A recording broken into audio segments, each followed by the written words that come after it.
What's up? Welcome into Under the Hood with Jonathan Hood. Thanks so much for downloading the podcast and check me out on YouTube, youtube.com. Look for Under the Hood with Jonathan Hood. Please like, share, subscribe, and comment to everything we do here on Under the Hood with Jonathan Hood, brought to you by the fine folks over at Neighborhood Housing Services of Chicago. If you're tired of that dusty apartment, that overly expensive loft, I want you to consider Neighborhood Housing Services of Chicago, nhschicago.org.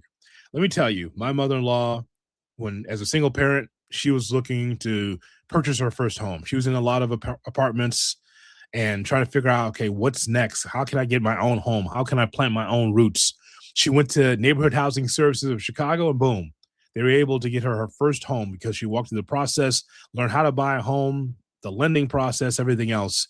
So learn from Neighborhood Housing Services of Chicago, nhschicago.org. Time for a new home. Time for something different. Time for you to be able to say, you know what, this is my home. I'm not renting, I'm buying. Neighborhood Housing Services of Chicago. We love our college football. We love our college football because this is part of the summer of football that we do every day here on Under the Hood with Jonathan Hood. And today we take a look at, well, the ACC, or are we looking at Notre Dame? I think it's the same conversation, as a matter of fact, but we're going to take a look at the ACC season, and we'll take a look at the top 25 as well. And the way we do that, we turn to Darius Brockett from Brocketology. You can find him on YouTube and on your social media. Darius Brockett joins us here on Under the Hood with Jonathan Hood. Darius Brockett, as always, appreciate the time, sir. I'm glad to be here. This is my favorite conference. I'm excited. I don't think people understand. This is about to be the greatest show I've ever done with you. Okay. Well, I just want to make sure that people understand that right here, Mr. Brocketology, the man who breaks down college football, is a man who also is a Miami fan as well. So he's looking forward to breaking this down. I would like to ask you first, sir. I'd like to ask you about the first unveiling of the top 25 from the AP poll, with Ohio State 1, Oregon 2, Georgia 3, Notre Dame 4, Texas 5. And then to round it out, it was Texas 5, Indiana 6, Miami 7, Texas A&M 8, Ole Miss 9, and Oklahoma 10. That's how it came out. And there's other teams as well, of course, part of that top 25. But what was your initial reaction to the top 25 when it first came out? I didn't think there was anything wrong with it. I think the biggest question everyone asks is, how is the Big Ten have two teams, number one and number two, and the SEC doesn't this year for the first time in God knows how long. But this is one of those moments where, again, it's preseason. We all have something to talk about. We all have something to chatter about. I didn't have anything wrong with it. I think this is a good ranking system. I think this is how it should look. I do think Indiana should have been bumped up a little bit more, especially now with new information of them getting two defensive edge rushers back who didn't pan out in the NFL, and that's a whole nother conversation. They are returning back to college with that new rule of the fifth-year guys from the class of 22 being able to get their 5 and 5 who didn't redshirt. But overall, when I look at this list, I think everything's properly where it should be. I think my biggest question of concern more so goes on the back end of there and how we not have really any G6 representation. I get it, but I would at least put some respect on the two G6 teams that made the playoffs. But that's just me. Again, I know a lot of people don't care, but how could you not love the G6? It's just so fun. So fun. It's always fun. It's always interesting once we get there too. When we talk about college football playoff, it's always good to see the G6. But I thought it was fair what we saw there, just from the first unveiling of the AP Top 25. I didn't have really a lot of complaints about it. No, I think what people want to find a complaint about is, why is this team over that team? If this team was there, even Miami, like I would have wanted to see them bumped a little higher. But when you look at what they lost in production and where they are, 7 is properly rated. Same thing with Indiana. I think those two teams had the most to lose in terms of that first top 10 look at it. But also, they're still properly rated in my eyes. They're top 10 teams. They're respected. I think the biggest surprise out of all of it is Clemson not being ranked for the first time in 11 years. Everyone is thrown off by that. So that's a whole nother conversation. Penn State being ranked is something that I'm iffy on. But again, that is coming with a Rocco Beck at quarterback, Matt Campbell. It's a whole new regime over there. But when you look at that top 10, I have no notes. I think that is a really good top 10. Darius, let's take a look at the ACC season. And of course, if you want to look back at some of our other podcasts that Darius and I have done, we've taken care of the Big Ten, the SEC as well. And here we are, the ACC. So it's so interesting to watch Miami in this spot under Mario Cristobal. This is year 5, 13-3 last year. The Hurricanes finished 7 nationally in defensive SP plus. So I think they're so fascinating because Darian Mensah, quarterback, transferring from Duke to Miami after leading Duke to the ACC championship. I just feel like in this spot right now for Miami, it is championship or bust. It is taken too long for Miami to be in the spotlight and winning the championship. So what are your overall thoughts about Miami going into the season, the positives and the question marks you have about the Hurricane? I don't think it's championship or bust. And the reason why is because the way Mario Cristobal has built this team over the couple years. And me as a fan, first and foremost, I'll take that hat off at the door. I've made it very publicly known. I've been very critical of Mario Cristobal. And I've always made jokes where I was like, I miss Manny Diaz. And then last year happened and the year before that happened. But it was just those ways of not losing game. Like, don't lose those games. And maybe you'll have me long term as a fan, but I digress on that part.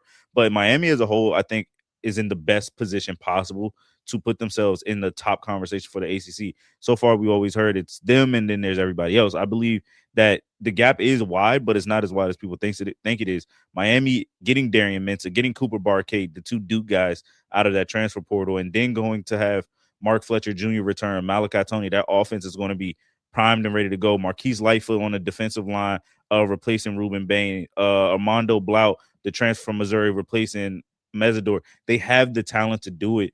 I think the biggest question when we talk about Miami right now is the upfront guys, that front 4. You're replacing 4 of your 5 starters. One of them was a top 10 pick in the NFL draft, and Francis Mauigoa, and he started as a freshman. Now they do get an incoming freshman who's going to start at tackle, but again, there's a lot of questions that I have about that interior offensive line. The way Mario Cristobal has built this team over the last couple of years has been, hey, I'm going to get some big fat guys up front who like to push the pile and be some dogs. And he's done it at every step of the way. So I think this is a team that can be in the college football playoff again. But before you even jump to there, you have to win the ACC title game. You have to even play for an ACC championship. How is this the only team that we're talking about on this list, most likely, that has all this talent, all this dominance in its entirety lifetime since being in the ACC, but has not played for an ACC title game? You have the ACC championship players on your roster in Cooper Barcade and Darian Mensah who won it at Duke. So championship or bust? No. I think right now, if you want to play the baby step game, it is ACC championship first, playoff, win a couple games, see where you fall out, and then we can have that pressure-packed conversation of championship or bust. Last year was a great season, but it's not going to be an anomaly for these games. I just don't know why that can't be the goal. I believe that they will run away and win this ACC championship. I think that this is the year for that. I feel like they can make some more noise in the college football playoff, but I'm just saying, like, it was a magical season and a dominant season for Indiana. And what I'm saying is that even though my question is in the trenches for Miami, and that's just, for me, that's maturity. We can look at a roster now and just say that, well, they don't have a lot on that defensive front because of the draft. And I would just say that, you know, if you mature, depends on how quickly the maturation is. Maybe Miami can be that team. I definitely think Miami can be that team. I just never, with any of these teams, I never put the cart before the horse. The thing with Miami is when you look at that schedule, don't lose winnable games. Like last year, you had all the momentum, but then you lose to Louisville in that fashion. Then you lose to SMU, and SMU is a great team. Louisville is a good team. But those are games that you should have won. That is where you have that type of talent in that team, and you go assert your dominance. And for some reason, that team can't. So when you say championship or bust, I think the real question that I always have to put in front of that is, hey, don't lose the winnable games. Don't lose the games that you're supposed to win first. Be the guys that you say you want to be. I hear everyone say the U is back, but it's hard for me to always say the U is back when they're losing winnable games. I can see if they're close contests, but these are games that you are the marquee favorite. You are possibly a double-digit favorite. You have the talent up front in the trenches. You have the talent in the secondary. It's when we look at the Cam Ward years where we would go, well, if you gave Cam Ward Carson Beck's defense, that's a national championship winning team because that offense was just light years ahead and vice versa. Now with this team, it's almost a perfect blend, but because they lost so much talent, it may look a little bit slower in the first month of the season. I'm just saying that it's because we're going to look at the rest of this ACC. I'm just saying that if I'm a Miami fan, I'm saying, well, if not now, when? Because if it's not now, then next year someone will spend more. Someone will have more recruits. And I just feel like if you're Miami, you'll always build, but there's always someone that's going to try to build stronger. We've always seen this in the offseason. And I'm just saying, like, you have to catch lightning in a bottle if you are one of these power college football teams. If you feel like you have the alumni base, you have the opportunity to get into that transfer portal, to spend money. If you're Miami, if it's not now, then you sure that's going to be next year? You sure that someone in the Big Ten is not going to spend more in the SEC? So it's always an arms race to be able to get talent. And I just think that you try to do the best you can and try to be at the top as quickly as you can, because you know it can be taken away from you. 1000%. There's nothing I can say to counter that argument. I think we have to look at it. Miami out of the ACC, when you talk about the other guys that are going to spend more, they had to fight against the Big Ten talent. They had to fight against the SEC talent in the arms race, and they came out in the national championship conversation. Also, it was like I said when I was on your show about a couple of weeks ago when we were talking about Oregon, every team has to take their bruises. Every team, and I think this iteration of the team is in that realm of this is their lightning in the bottle moment. You got to get a little lucky. You got to have healthy. You got to be healthy. The depth will get challenged a little bit this year. Is this a national championship team? Yes, I will not say no to that. They have to win it if they are in the position. They have no other choice because the money that you spent on these rosters, the guys that you got. So everything you said, I do not disagree with. I'm with you 1000%. They just have to answer that question up front with those big guys. And if they can answer that question before they get to Clemson, then we're having a different conversation. And we can go, oh, this is the U that we all want them to be. Let's take a look at the Pony Express. Let's take a look at the SMU as we talk about the ACC. So SMU has quietly become one of the more consistent programs in the conference, winning 31 games over the last 3 seasons. And Kevin Jennings is a huge benefactor with this SMU team, the quarterback. There's nothing like a guy that's been in the program for multiple years now, Darius, someone that can be able to say, okay, this is the program I'm in. I'm kind of comfortable in this spot. So I want to get your thoughts about SMU. They have really built a nice program under Rhett Lashley over the last 3-4 years. Kevin Jennings can freaking rip that ball and like it jumps off his arm, jumps out his hand like very crazy magic. The guy has a building going to be named after him and while he's playing, which is insane to anyone that you can fathom and think about it. But we got to give credit to what Rhett Lashley has built. The first year in the ACC, they're in the ACC championship game. And although they lose, they are in a playoff game. So this is a real big year for them as well when we talk about those caliber moments of conference championship or bust type of seasons. They've built strong and have the best recruiting ties in the Dallas-Fort Worth area. And I think that's one of the best things we've ever seen. Kevin Jennings has to stay healthy, though. It's one of those things where the team only goes as far as he goes. And we saw it against Miami last year. The guy was playing on a bum leg and somehow was finding a way to still run the ball with his legs, still being able to be a dual threat factor. And when I look at their schedule, they don't have a lot of really games that can make you go, ooh. Like they have to beat Virginia Tech. They have to beat Notre Dame. And I'll put Florida State on that list out of just shock and all concern. But even I wouldn't even put Louisville past them. But those are winnable games. So out of that schedule, you have really 2 games that you are looking at as must-win games. Virginia Tech, Notre Dame. And when we get to Virginia Tech, I'll explain why. But I am very, very positive on Virginia Tech and why I look at them as a threat for the SMU Pony. So this team is a playoff caliber team. If they can get it all together, if they can stay healthy, this team can be in the ACC championship running. I look at them as the second best team in the ACC. And although people say it's Miami, everyone else, I think that gap is literally only 2 spaces down before you go look at SMU. It's not some massive gap that everyone wants it to be. I wonder, is Louisville next on that list as well with Jeff Brom in year 4? So the Louisville Cardinal, they have won at least 9 games in each of its first 3 seasons. Here's a odd stat about Louisville. Louisville lost 3 ACC games in 2025 by a combined 7 points. so it's tight. You were just talking about Louisville just a moment ago. And so Brom with another opportunity here to try to improve on what they did last year. Yeah.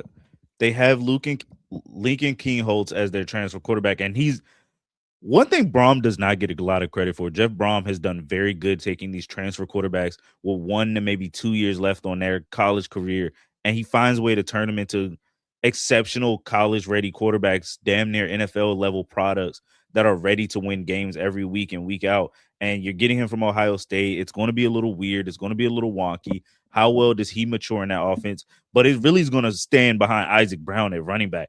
That guy is a freaking monster. I call him the Punisher because him running downhill, when you try to tackle him, you get punched in the face really hard. And it's one of the things that with this offense, as long as he's healthy and they're moving that ball with 3, 4, 5-yard gains downfield, you can expect a lot. And then when you look at their receiving core, they got a lot of new faces. I think that's where my question comes in at for that offense is how soon are these pass catchers going to gel well with a new quarterback? They're very young, very inexperienced, but they're going to be doing a lot.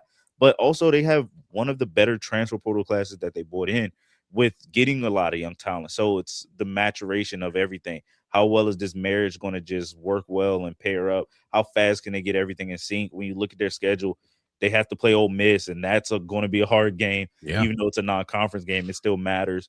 SMU, Pitt, those are games that you don't shrug off lightly, maybe even Georgia Tech as well. So Louisville is in that conversation. The ACC is one of those things that's so open, so you can never say, oh, they're out the conversation for being in the ACC title game. And again, Jeff Brom, oddly enough, when I first discovered him, it was in the most weirdest way possible. In my head, he was always a head coach until someone flashed back to the XFL moment, and he was like, are we here to play football? Yes, sir. And I was like, oh, that's the guy? Oh, my God. Concussed. Yeah, like dude, you were knocked out, and now you're a college coach. Like, that's a crazy introduction for me. But it reflects his team, though. Like, that attitude reflects his team. They're going to punch you in the face. They're going to be scrappy. They're going to be aggressive. And when you say those games they lost were combined 7 points, that shows how good that team really is. Now, again, a lot of talent is gone. Isaac Brown is going to be your lead guy, Lincoln Kingholtz. But I do have confidence in this team. This is another 8-win season for them. See, I was going to ask you because I couldn't figure them out. And every season, as you well know, Darius, I don't have to tell you this, but for our listeners and viewers, we know football and we know that every season has its own complexion. So I give that stat about how close those games were that they lost, but I'm not sure if they're 10-2 or 7-5 this season. And it looks like you split the gap because you have at least 8 this year. So, yeah. And it's a friendly 8 because, again, they can beat Kentucky. They can beat North Carolina, obviously. They can beat Florida State. Like, again, every time, even on my own podcast and on my own stuff, any given Saturday, and I know you get tired of me saying it, but it's how I feel.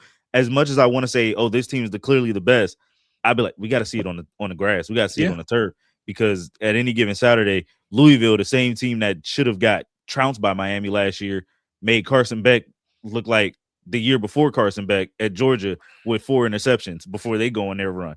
So any given Saturday. Don't remind me. Third round pick, by the way. 3rd round. Miami did something Georgia didn't do with them. We took care of some business. You're right. You did. You paid him more. We move now to Clemson. So good old Dabo, year 18. We ain't going recruiting. We ain't going to get in the portal. We ain't do that. All right. Well, how about this? 7-6 in 2025. And I'm sure he got tired of the alums and the talk shows down there saying, hey, man, you better be able to compete. Let's get into the portal. So now that he's put his foot in it, Darius, as far as trying to do like what all college programs try to do or have done, how much better will Clemson be this year? I don't know. You talk about teams with the biggest question mark. Clemson's my team with the biggest question mark because we just don't freaking know. And first and foremost, I feel bad for Dabo. The guy was handcuffed, had to go into the portal, go get a linebacker, just for the linebacker to arrive for only a week and then go, I'm gonna go to Ole Miss. They're offering me a little bit more money. Like tampering becomes a thing. Now it's a whole uproar. I feel bad for Dabo. He's a great coach. And you talk about that record 7-5. They have more players drafted than they had wins. And that's shown that they have the NFL talent and NFL roster. For some reason, they just couldn't put it together. I think the biggest question mark is at quarterback with Chris Vezina. What does he look like? He sat and waited. He sat and waited and sat and waited. So now this is really his chance. But we don't know. Brian Wesco Jr., can he be healthy? He's a freaking monster receiver, but the defense should be good because they had a top 10 defense. It's just offensively, they couldn't run the ball. They couldn't push the ball downfield. They couldn't do anything. And that's the biggest stranger things of questions that we have. And I think we're going to have to know about this team sooner rather than later because they have to play LSU to kick the season off. Like, geez Louise, talk about having to be ready right then and there. You have to play LSU, Miami, Florida State, Georgia Tech, Virginia Tech, South Carolina. That is a freaking gauntlet of a schedule. But I just can't make this team out. And Dabo said, we're just a bunch of nobodies. Like, he said it in a press conference. He was like, no standouts here. We're just a bunch of nobodies, which makes me want to buy into him. It makes me want to go, okay, 9 or 10 wins. I can see it. But again, we don't know. So it's like, I have so many question marks that I'm just trying not to figure out and point the pieces right away. But I'm also sitting here with the evil maniacal hands clasped together, just like, all right, you can talk me into it if you go on a good win streak. Yeah, since you believe Dabo Swinney, you probably should. Says we're a bunch of nobodies. Yeah, you kind of are. All good. I know what he's trying to do there, trying to sandbag people. But let me just tell you, it went from the ACC standard, Clemson, like you knew that they'd be in the mix, to a team that doesn't belong on the same field as Miami. And you're going to see that this year. You're going to see like was that. Was this not a team in the playoffs 2 years ago? That's the thing. We're all talking about this, and we're upset at Dabo. 2 years ago, he was in a playoff. Last year, it's a one-off. I get it. The roster still shouldn't have, even that playoff year, wasn't a national championship team. They just happened to be good at the right time. But you got to give credit where credit is due. He's coaching his butt off. So, and for all we know, Vazee may be a freaking all-star. Listen, he's coaching his butt off. But, of course, it's college football. It's about results.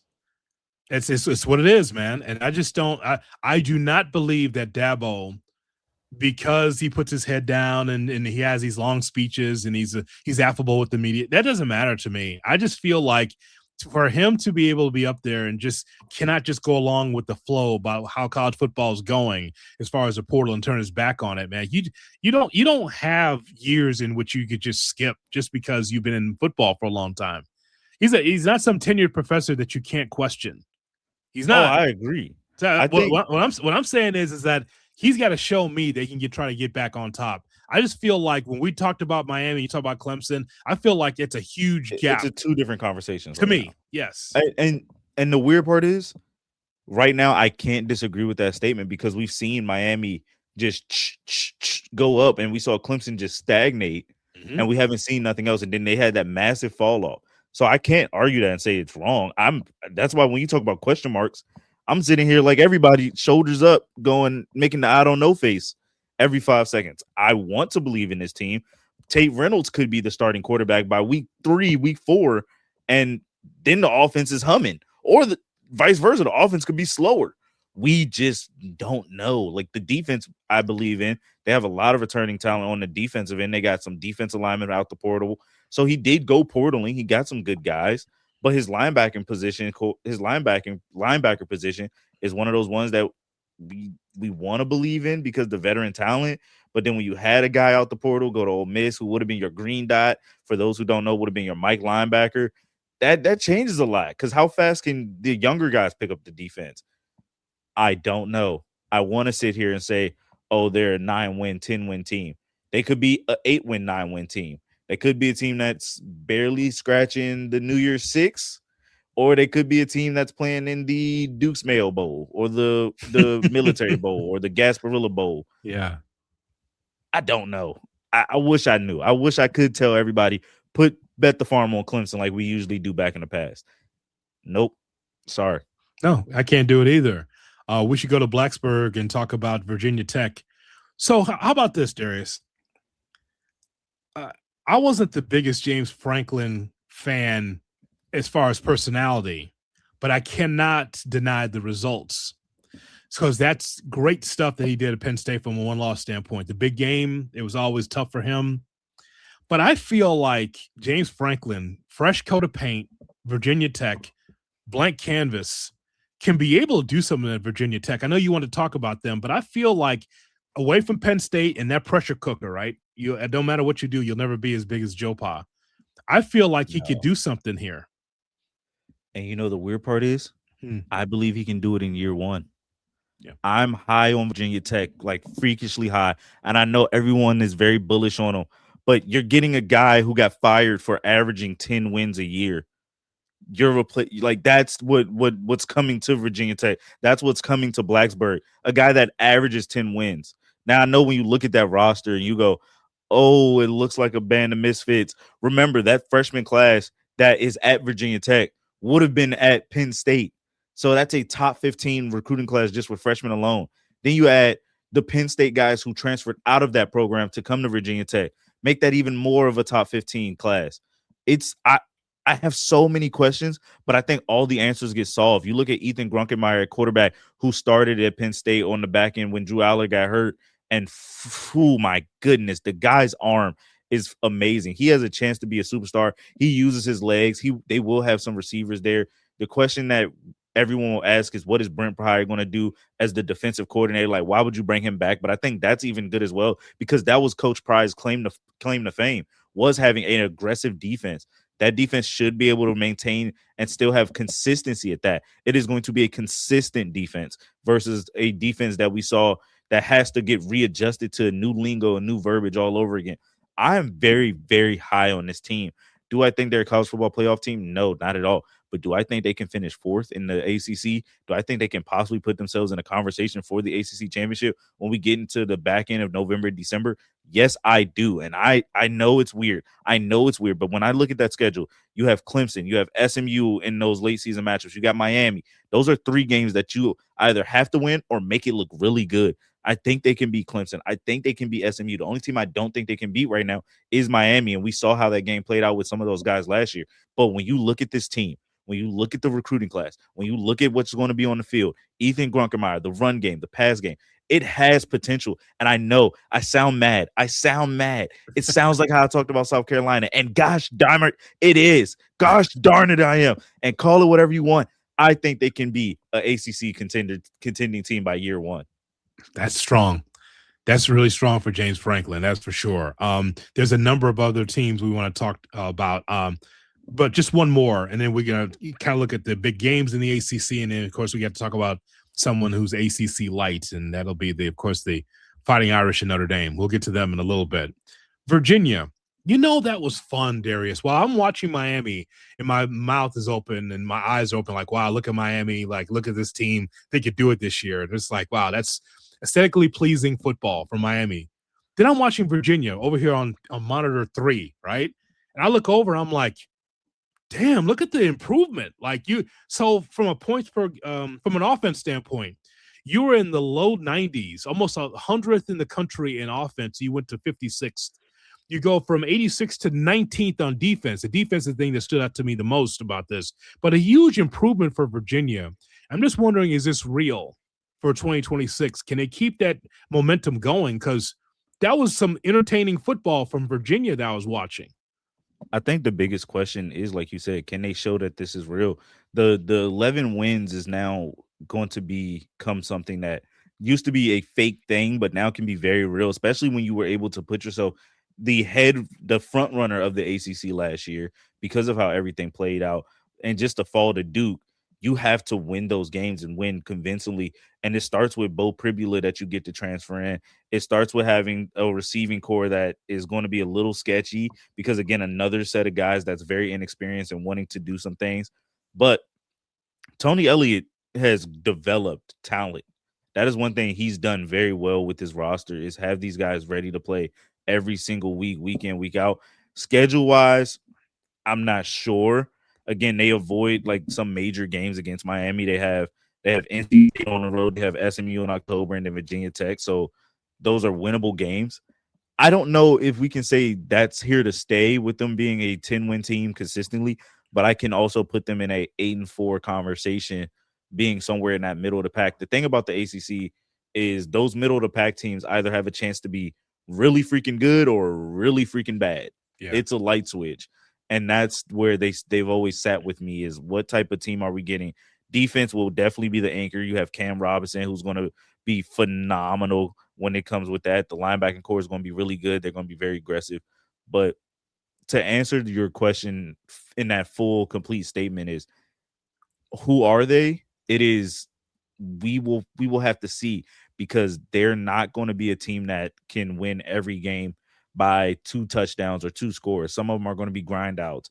That's the one thing that I love about this team. They can do it in both ways, in both fashions, but the level of consistency is what will come into question. My guy Thomas Jones, who ran the rock for Virginia, actor now, being Mary Jane, and he went to Virginia. He was a Cavalier, and now he's a thespian. Yeah, he is. Very much so. I love it. It's weird when you see football players have acting jobs. Like, whenever we bring those things up, I think of Nnamdi Asomugha. Like, yes, he used to be a lockdown. I digress. Oh man, watching Thomas Jones in bedroom scenes with the now Mrs. Dwayne Wade with Gabrielle Union. I digress. Saw a lot of that. Boy, she was into it apparently. So it's nothing like buying your competition. That's what the Miami Hurricanes did. Hey, Duke, where are you down there, Duke? Oh, looks like you lost some players. Poor Manny Diaz. It's almost like it was personal. Y'all took some skill position players. I'll look at them. I mean, 18-9 through 2 seasons, the defending ACC champion, and nowhere to be found. They're right back to being Duke, I think, this season. I think that's pretty clear. It costs to do business. And it's very unfortunate. And I say that tongue in cheek. It sucks for Manny Diaz, because I love Manny Diaz. Even when he was at Miami, I love him at what he's done at Duke. I even loved him when he was a coordinator at Penn State. The guy knows how to win, and I don't think he gets enough credit for it. We're going to see Walker Etch come in at the quarterback spot for Duke, which is very weird. From San Jose State, I want to believe in Duke. Well, not San Jose. Yeah, San Jose State. Yeah, I want to believe in Duke. But again, they barely got by in the ACC championship if it wasn't for Miami's collapse. So I don't think this is a team that I'm high on. I won't even sit here and try to say they're a 9-win team. They have to beat those guys like James Madison, and they can't. But when you look at their schedule, they have to play Miami, Georgia Tech, Virginia, NC State, Wake Forest, and Illinois. Nothing sounds good on that schedule. And they're one of the few teams that have to play a 9-game conference schedule, which is also very weird in the ACC with odd number of teams. So it's very unfortunate for them that they're getting punished with an extra conference game, even though they won the conference last year. Some quick hitters for you, because we got to get to the some of the big games in the ACC we look forward to this year. Okay, so Haynes King and Georgia Tech.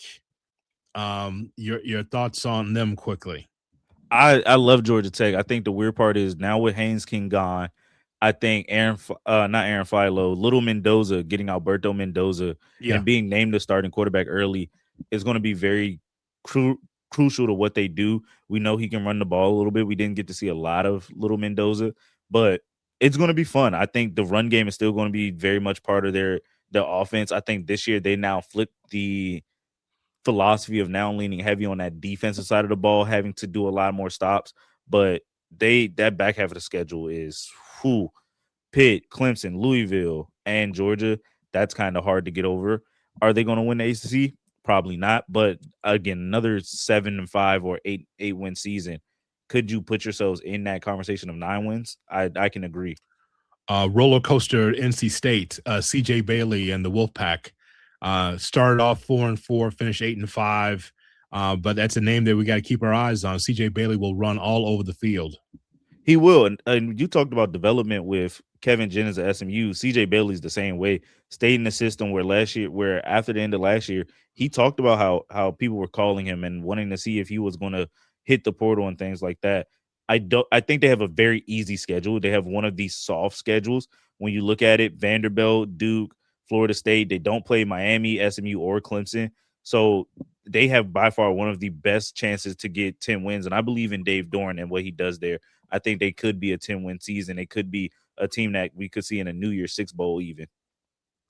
Does Mike Norvell get fired at Florida State?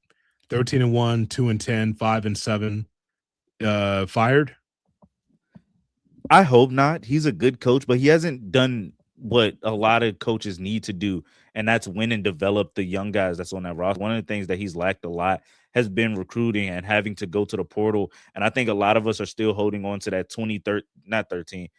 21, 22 year where they were undefeated, and because the quarterback is gone, they miss out. But they got Ashton Daniels, who won the starting job. It's going to be it's a lot of things you got to replace. Gus Malzahn is gone. The offensive line is going to look completely different.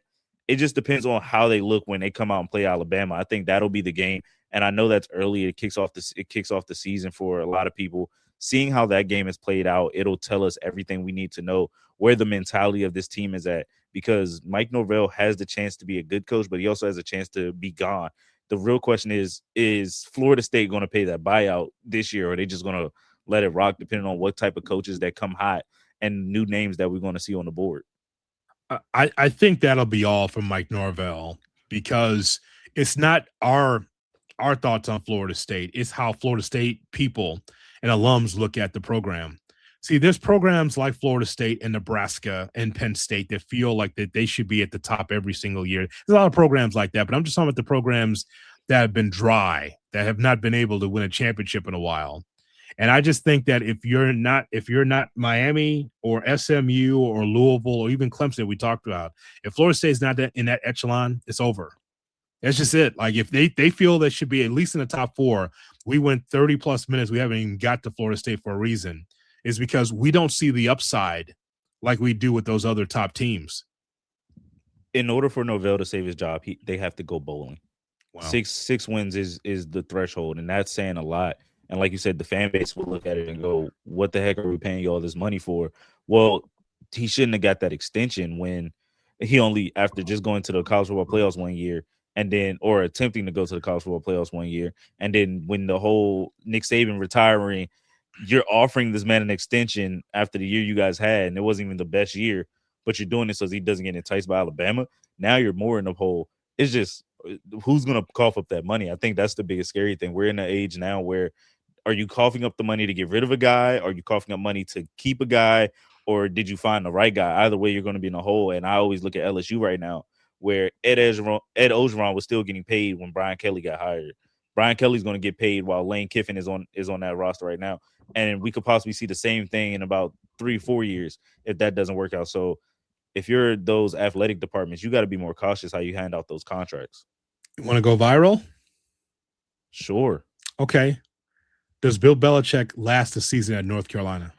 No. Ooh. When you say go viral, I thought we were going to say something like controversial and edgy, man. Like, this is Bill Belichick. It sucks. I think his best coaching years were kind of left behind him at New England. And that's the sad part, because he's really a great coach, but I don't think he was prepared for what this world of college football was and what this world of college athletics as a whole is. He's not going to be the personality that's going to get out and recruit and do the dance like we saw Nick Saban do with the families and all those things. Then all the off the field stuff, like Michael Lombardi wanted this to be the 33rd NFL team, and now he's dismissed from the program. Steve Belichick is gone. He's been dismissed due to a sickness or something, or medical leave. So a lot of things that we wanted to come out of North Carolina in terms of positivity has been the exact opposite. Quarterback room was a shambles, and we were all excited that week 1 year last year when they drove down the field and scored, and we were like, oh, this is what the North Carolina era is going to look like. And unfortunately, I've always said this, if you were going to perform like this, you should have just kept Mack Brown. Mack Brown was a great head coach for North Carolina. He was solid. He was consistently getting those guys 8 wins. So the fact that they didn't even sniff that last year, when you fire a coach to come bring in another Hall of Fame coach, that just says a lot. Is this his last year? Yeah, I think he's done after this.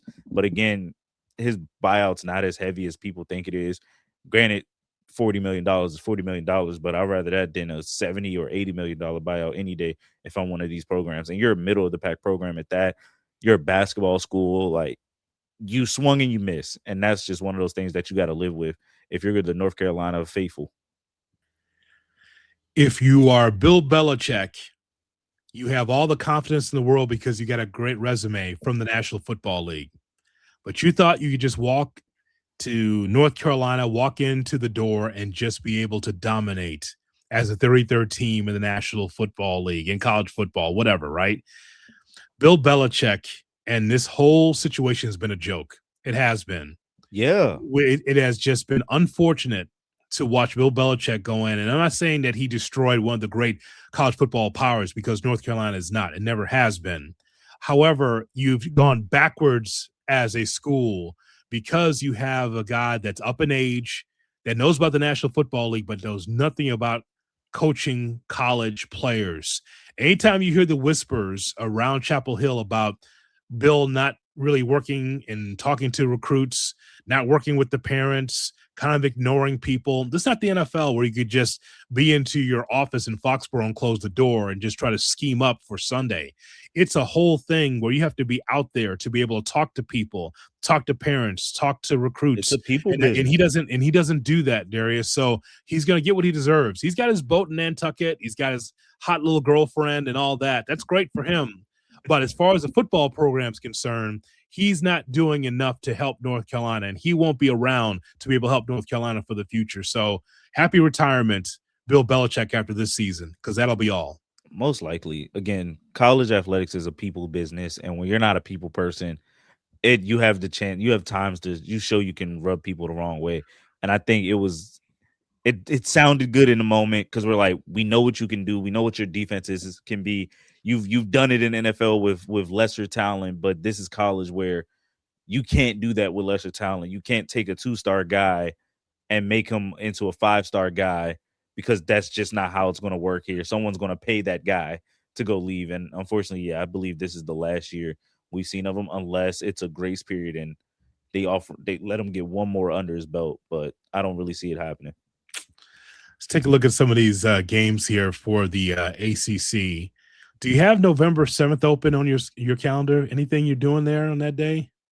Oh yeah, sit on my couch and watch TV all day. That's one of the greatest weeks of college football. What are we talking about here? You think I wouldn't have anything to do on November 7th? Then we have the greatest Peacock game of all time, Catholics versus Convicts. What are we talking? What am I? You think I'm just not going to have November 7th free? I was being facetious. I know. It is Miami at Notre Dame on Saturday, November 7th, which is going to be huge, huge, huge.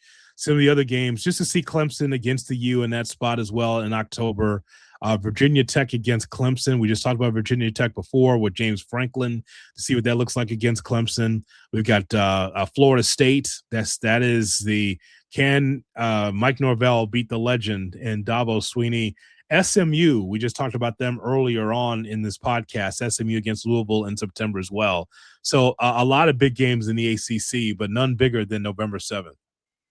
I think that's going to be the best game out of the slate of November 7th. And when it comes to that night game, because this is the storyline of revenge, playoff implications, all wrapped in one, is going to be so much fun to see. But outside of that matchup, I think Clemson, Miami is also a good game, which is saying a lot because how we just talked about it, that talent gap should feel so far. But who knows, by the time we get to those games, it's very close. Miami, Notre Dame, though, that's where that storyline hits everything the most. I think a lot of emotion will come out. It'll be CJ Carr will be fantastic. We saw him his freshman year last year, and he almost won that game if it wasn't for Miami having a better defense to close it out. But that second half of CJ Carr was damn near perfection. Now, unfortunately, that offense is going to look different, and we'll talk about that a little bit later, but that is by far one of the favorite games. It's number one for a reason on your list. It's number one on my list as well when we just talk about ACC matchups for that reason alone. That defense of Notre Dame. Whew. I'm going. I'm jealous. I will be there for that. Who do you know that I need to know? Under the hood will be there. That's for sure. You know that I need to know for that, man. That's a game that you should be at, Brother Brockett. Before we talk about Notre Dame, I'd like to ask you: is there any other teams that you'd like to talk about that have stood out? Cal, I like Cal. Doesn't belong in the conference. Please go ahead. Well, see, if we didn't have expansion, none of this would even happen. Blame the Big Ten and SEC first for all that. But I like Cal.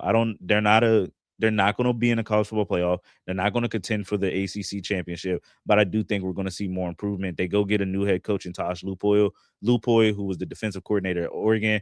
JKS is one of those quarterbacks that I had on my QBs the watch list that I dropped last week. Go check that out. Where, hey, I just want to see you grow. He was a true freshman. He didn't look terrible. He looked very good. 3,400 yards, 18 touchdowns. I like what they did. I just want to see them continue to grow. And can they continue to move up that upward trajectory? Outside of that, that's really where it stays. They play UCLA, they play Virginia Tech, they play Clemson. They're going to run the ball a lot. They're going to do a lot of different things. And when you come from that Oregon coaching tree, I think we can be very excited in what that defense will look like as they're starting to put some pieces together. So Cal is another team that I may not have high hopes on, but I'm very excited to see. Nothing on Stanford or Boston College before we move on? Andrew Luck is at Stanford. Pitt? Well, I like sandwiches in Pittsburgh. Yeah. Okay. All right. Just thought of that. All right. Make sure we covered it all. Wake Forest, Syracuse. All right. Not much. Syracuse, nice little stadium. Needs some renovations. I think Kyan Anthony's going to be good, though. Mm-hmm. Like basketball. Yeah. All right, then. So now we move on to the Fighting Irish of Notre Dame. And if you're watching on YouTube, you can see the schedule out here. Oh, nice vacation schedule for Notre Dame, except for one big game, of course, that we're going to talk about on November 7th. But looking at the football schedule, Wisconsin, Rice, Michigan State, at Purdue. Well, if you really want to win in Indiana, you should go to Purdue. That's what I was told by the athletic director from Purdue. At North Carolina, Stanford, at BYU, the bye week on October 24th into Navy, and then Miami on the 7th of November, Boston College, SMU, interesting, and at Syracuse. How many losses do you see there, Darius Brockett, for the Notre Dame Fighting Irish? If I had to put it realistic, English, I would say 2, and it's Miami. They have a chance to lose. And the game that you're sleeping on is BYU. You're sleeping on BYU. I love Agent 47. I love Bear Bachmeier. And I will start. I know that people haven't started calling him that. I will coin that and say that you've heard it here first. I'm stealing the Agent 47. BYU, Bear Bachmeier at quarterback. That's a good game. And it's weird because on paper that schedule looks very cupcakey but somehow it's going to be, when we're looking at the College Football Playoff Committee, they're going to go, well, they had 3 ranked opponents on the schedule and yada, yada, yada. No, who cares? They had 2.5 ranked opponents. 2.5. Let's call it what it is. But I love Notre Dame. I think they obviously can be in the College Football Playoffs with that schedule. What bothers me about Notre Dame is not even Notre Dame themselves. It's the way that how they got blessed into the College Football Playoffs and got grandfathered in with that memorandum where if they're in the top 12 they're automatically qualified. That's something that bothers me, and I agree with Kurt Signetti when he said it last week. Hey, I would love to play Notre Dame twice. I would love to play them every year, but they would have to play us twice at our home and then once at theirs, and until they get in the conference and all that type of jazz. But outside of all that stuff, offense is phenomenal. I know you're replacing 2 first-round running backs. They have Aeneas Williams. They have Nolan James Jr., who will have to step in those roles. But you heard me talk glowingly about C.J. Carr earlier. Ball jumps out his hand. I'm looking to see him take that next step up. Jaden Greyhouse as receiver is going to be another fantastic year for him if he can stay healthy, another big-body guy. But I'm looking at the freaking defense. Leonard Moore, lockdown corner. He's going to cut off half the field, and I think you just have to live with it. If you're any team that's playing Notre Dame on the defensive side, you have to just live with a mini Revis of game plan of having just one half of your field cut off, and you have to make things happen. The defensive line is going to be ferocious, but they play with a secondary that's by far some of the best in the country, best in the nation. They are man coverage. They're going to get in your face. And I love that Marcus Freeman has never changed that philosophy, not once. They have all the talent in the world to be undefeated. They're the only team in the Vegas odds that was given to have an 11-win season.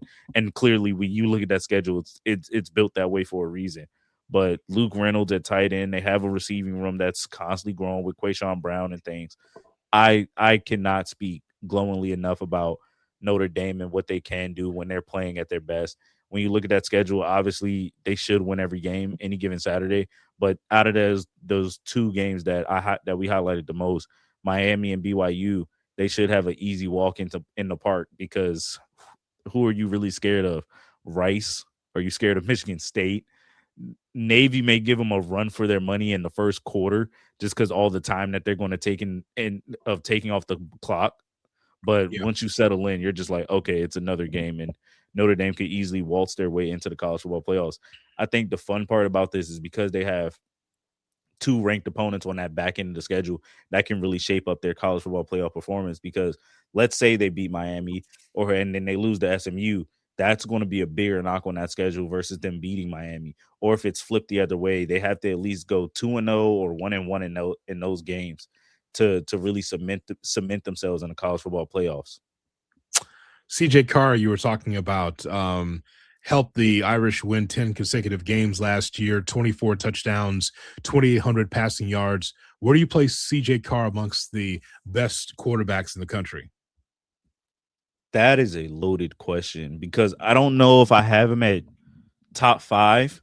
I think he's a fringe top 10 quarterback, and hell, he could be sitting at 9 or 10, depending on how much time I have and who I can just name off the top of my head. And when I just start ranking guys off, and then just the usual when you're just ranking guys. But I do think he is a top 10, fringe top 10 caliber quarterback overall. Well, the reason why I asked that is because we know how potent the running game was last year, and I felt like the running game was carrying Carr and that offense. Now, can the reverse happen? Can Carr be able to lead an offense? I'm not saying the running game will be slumping, but you know how strong it was last year. Oh, that was 90-10. Like when we talk about how that philosophy was, it was 90-10. I think with this team going around, the way they're setting themselves up, they don't want to fully depend on the run game. CJ Carr will use his legs. I know they'll still do their standard Notre Dame offense, hand that ball off up the gut, get it on the outside zone, get a couple sweeps in. They're going to find a way to use those moments. But when CJ Carr needs to make those throws, he will. I put him in the same realm of Julian Sayin and Arch Manning, and not in terms of greatness, but in terms of, hey, you did very good that first time we saw you. I want to see you make that next step. You're not a top 10 quarterback, but you are a very good developmental quarterback. Your arm is strong. Your reading of the game is strong. The commanding of your offense is always there. This will be, again, sophomore. Take that next step. I want to see you go a little bit further. Can you put the team on your back when you need to? And a lot of those games after Miami, he didn't really have to put the team on his back, but he just had to not mess it up. But I think when you look at the quarterbacks that they've had in the last 3 years, out of those 3, you have Sam Hartman, Riley Leonard, and now you have him. I think out of those 3, he's the best 3 under this Marcus Freeman era. It would just be interesting to see Notre Dame be able to win with, the forward pass. I've been seeing this all my life of like the quarterback solid enough, running game, strong defense. They have been the prototypical old school Big Ten team forever. And so now the philosophical shift comes to play, Darius, on whether or not we will see Carr put the ball in the air and the receivers being as big a factor as the running game, or bigger factor than the running game. That I want to see what that offense looks like in that regard. If they can do that, we're looking at possibly a top 25 offense in the country in terms of passing. And I think that is the most fun part of it all, is just, God, how good can they be and how good will they be when that time comes? So tell us, man, how does this work out? Do you think in your gut that the Miami Hurricanes can go into Notre Dame and beat the Irish? Yeah, man to man, stepping up, like personnel to personnel. We don't know what the schedule looks like. We know who the teams are playing, but from a personnel standpoint, what's your gut say? Yes, and it comes down to the quarterback play. Darian Mensah, I think, is by far one of the most slept on quarterbacks in the country. You saw him at Tulane, and he looked really good. We've seen him at Duke, and he won an ACC championship. Now let's see what you do when you give him Cooper Barkate plus Malachi Tony plus Mark Fletcher plus a defense that can get you the ball back at ease if they wanted to. I know when we talk about these two teams, we're talking about a game that's going to be very physical with the defenses, but your quarterback play matters the most. And I think when we always use that, I always default to experience. Experience is what makes you win those type of games and what makes you win those type of important matchups. And even if it's a 3-point game, 2-point game, 1-point game, experience is always the way to go. All right, man. We're gonna get ready for week 0 right around the corner, but I know you're jacked up for this ACC. This is your conference right here. Yeah. Let's do it, man. The ACC doesn't get enough love, and I blame you. I strictly blame you. You want to be a Georgia guy, you want to love the SEC, you want to talk about all these things that the SEC has, but here in the ACC, the Atlantic Coast Conference, we got some ballers. Before you guys wanted to take conference quarterbacks, let's remind everybody the ACC was putting NFL caliber quarterbacks out there every Saturday, and they're still doing it to this day. So before we talk about the SEC this and the SEC that, let's remind everybody the ACC did it first, guys. This was the conference that everybody wanted to implicate and wanted to replicate and be just like them. Now, has it taken a couple steps back? Maybe. Yes. But is it on its way back? Yes. So let's calm down. Okay. All right. We will calm down. A national championship out of that conference this year? Heck yeah. Heck yeah. Really? Okay. Oh, trust me. I don't see the SEC having a national championship this year. Okay. I think it either goes Big Ten or ACC this year. Well, I can't wait for some of those great ACC quarterbacks like Ethan Grunkemeyer to be able to get that done in the NFL. That's going to be so much fun. Grunkemeyer just might. Yes. He just might. The Gronk show is on. The arm. And he was loved at Penn State. He will be loved in Blacksburg. Trust me. Mm-hmm. Okay. CJ Bailey lighting it up as a third stringer someplace with the Chargers. Yeah, just great quarterbacks of the ACC you're talking about. Or a starter at the New York Jets. Who knows? Which is the same. Which is the same thing. Tell people what you've been doing on Bracketology on YouTube. So we are all in the preparation phase, ladies and gentlemen. We are now diving all into Maryland. As that season starts, I'll be covering them intensively for all their home games. I'm going to try to dive into them a lot more, and I'm going to start getting into my weekly pregame stuff. I want to start talking about the conferences as a whole. I have games that you got to watch, some teams you got to watch, players you got to watch. But I think next week, as I'm wrapping everything up, I got to remember when I'm finishing up and when this come out with editing, my own editing. I will have a list out of my predictions of conference winners and my national championship game here. Again, I said it on here that either Big Ten school gets it or ACC school gets it. Mm-hmm. So that tells you who could be in my national championship playing going forward. But I'm excited, guys. We are now officially a week away. This time next week, we'll be looking at the clock in 24 hours and going, oh, yeah. Oh, yeah. We're all itching. And look, I'm tired of talking. I'm tired of the rules. I'm tired of this 5 and 5. I'm tired of the class of 22 getting an extra year all of a sudden. Let's put it on the game. Let's hold. Everybody shush. Every lawmaker and judge that want to grant injunctions, just put your pen in your pocket. Get some popcorn, get a beer, get a hot dog, do whatever you do, and let's watch some football. Even if you came from the NFL, let's just watch some football if you want to play in college. That's right. Yeah. Hey, let's hope so. And let's not go backwards. The soapbox there that we could have, that's a whole nother hour of just kids. Like, nothing's clear in the rules here. They're coming back, but will we cancel games? This just feels like Texas Tech all over again, but just now fully open. I'm very much confused here. But this is why I'm not a judge, and this is why I'm not a lawmaker. I'm just a guy that likes to watch football just like everybody else. Just like me. We're all the same. When you boil it down, we are all the same. You're correct. Don't forget to find Brockett Media. There's 2 T's in Brockett, by the way, like Rocket with the extra T, correct? Yes, sir. I'm glad it's catching on. Yeah, well, yes, it is. Yes, it is. It is catching on like a pie in the face. That's right, folks. It's Brockett Media on YouTube, wherever you find your YouTube. And also there'll be more, as Darius has told you, as we get ready for the college football season. I cannot wait, man. I cannot wait. You've been great on these previews and been very patient with me. So thank you very much for your time, as always. And for you, I give you a sneak peek. For you, exclusive here on your show. Under the hood. I'll tell you right now, SEC champion right here. Your Georgia Bulldogs. I love them so much. I know people don't talk about them a lot. I know you're talking about they're young, they're inexperienced. What can they do? What will they do? But we saw what happened with inexperience last year, and they beat Texas. You know who has a Texas-sized problem? Not Georgia. Georgia is getting the job done. Put those guys as my SEC champions. Wow, how about that? How about that? And just in time for the season, because I do this every season, got to get a brand new hoodie. It will not be out until October. We're just going to wait, but it's still ready to go. Fresh hoodie for Georgia. How do you, before we go, how do you feel about the white uniform, the white helmet? How do you feel about it? I don't like it. Wow. Really? Like it. Yeah, I love it. Like Are you a traditionalist? Yep. That's why. But you know what, though? As long as my team wins, I don't care what they wear. They look so good. I feel like this is what, like, you guys needed this. The white helmet gives it a different flair. It's like the spike collar all over again. It's like when they first bust out the black jerseys, like the original year when they came out with it. I thought you would have loved it. Well, I would like that to see if there's some wins in those helmets. That's the question. Are you winning in those things? If not, you could throw them away.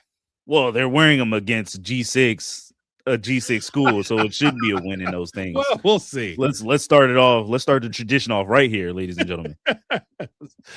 All right. As always, man, I appreciate it. Always. Thank you. Darius Brockett with us here talking college football, ACC football, and Notre Dame, because they're kind of one and the same. Brought to you by Neighborhood Housing Services of Chicago. Check them out, nhschicago.org. That's where you find yourself a brand new home. Find out the learning and the lending process when it comes to buying your home at Neighborhood Housing Services of Chicago. Don't go anywhere else. nhschicago.org and tell them Jonathan Hood sent you. We've been talking college football. We cannot wait for the season to start. Gave some ACC love. Make sure you leave your comments in the chat so we can continue the conversation about the ACC and the big game and the big week, as Darius told us. Circle Saturday, November 7th. It's my anniversary weekend. I don't care. I'm watching Notre Dame against Miami.